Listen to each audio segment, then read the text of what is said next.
Hey friends, welcome back to the channel. In today's video, we will talk about when and why leaders panic. I'd like to know your thoughts and answers in the comment below. And before we begin, if you're new to the channel, don't forget to subscribe to slowly grow your problem-solving thought process. Now, let's get started. I've broken this question of when and why do leaders panic into three separate factors. And today, we will specifically focus on the first part, or factor number one, its root causes, and two tips to fix these root causes. And so factor number one of why leaders panic is when there is a potential impact to their personal brand. So for instance, we all have a personal brand that we try to create, and some may even call this reputation or goodwill or the image that we reflect on others, which takes a long time to build, right? And to understand this better, let's dive into the first root cause of why leaders are fearful of tarnishing their personal brand, which is because of the fact that many leaders cherish the brand they are trying or striving to build within an organization and authority that they hold over certain decisions.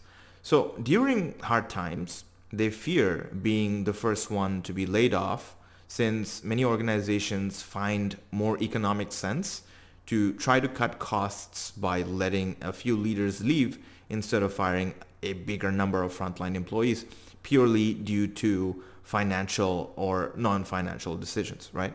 But to fix this root cause, the first tip that I'll share with you today is that being fearful is a personal belief, and nothing I can say or do will change the way you handle fear.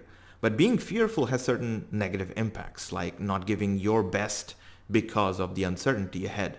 So my suggestion is that regardless of how hard times can get, keep your head high and keep delivering, because that is something you can control, even if you cannot control other high-level decisions. Your personal brand is only impacted if you are laid off because of your performance or not giving your best.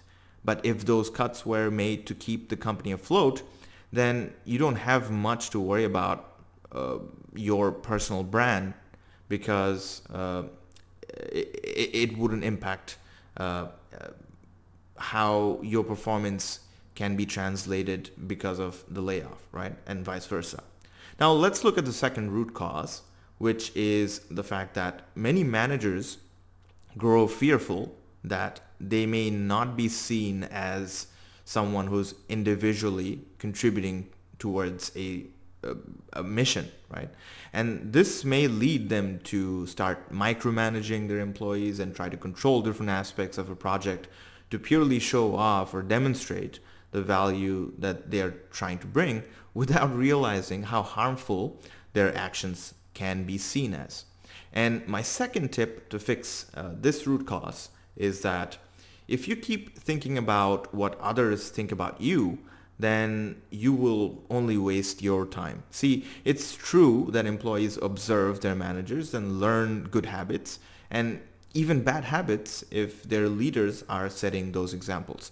But constantly worrying about what they think will add zero value to your life, and instead think about how you can help them succeed without any expectation in return. Because having expectations will only bring you misery. So give without expecting something in return. That's what employees will notice, and that's how you will organically start to build a great personal brand for yourself, right? And these are the pieces that make up the first factor. Now in part two, we will discuss the second factor, its root causes, and two additional tips. But before we move on, I have one question for you. What would you do to fix the root causes we just talked about? And how would you stay composed when it comes to any impacts to your personal brand? I want you to think about it and leave a comment below. Now, consider subscribing to the channel to keep formulating your approach about more problem-solving questions that we have on this channel available for you. I'll see you in the next problem-solving exercise.